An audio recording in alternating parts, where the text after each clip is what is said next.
Also వాళ్ళ నాన్న పేరు వేస్తాను వాళ్ళ నాన్న పేరు అడుగుతున్నాడు. అడుగు మా పెద్దమ్మ గారి ఇంటికాడ పాడారు. ఆయన రోజు తీసుకురావడానికి నేను అక్కడ దాకా వచ్చి రావాలా? కనకయ్య అండి, కనకయ్య కనకయ్య కనకయ్య.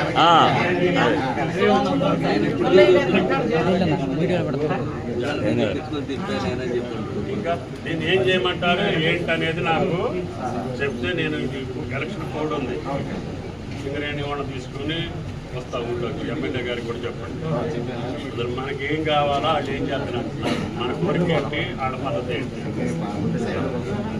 నాకు తెలియదు. ఒప్పుని ఆపడేమో వ్యవహారాన్ని ఆపడేమో.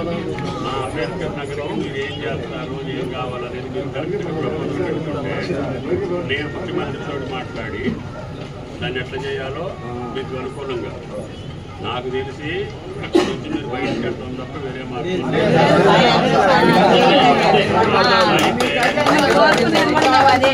అయితే ఏంటంటే వాళ్ళు ఏం చేయగలుగుతారు, మనం ఏం చేసుకోగలుగుతాము, 300 కుటుంబానికి ఎట్లా అనేది కొంచెం పెద్ద వ్యవహారం. అందుకని నేను ఇది అయిన తర్వాత ఇప్పుడు వాళ్ళు పిలవకూడదు, అది అయ్యాక ఎండీని వాళ్ళని పిలిపించుకొచ్చి ఊళ్ళో కూర్చోబెట్టి అసలు మీ కథ ఏంటి వాళ్ళ కథ ఏంటి, వీళ్ళెట్ట బతకాలి, ఏం చేస్తారు, మీరు అడిగేది ఏంటి వాళ్ళు చెప్పేది ఏంటి, దాన్ని బట్టి వాళ్ళ వల్ల కాకపోతే అప్పుడు నేను ముఖ్యమంత్రి దగ్గరికి వెళ్తాను.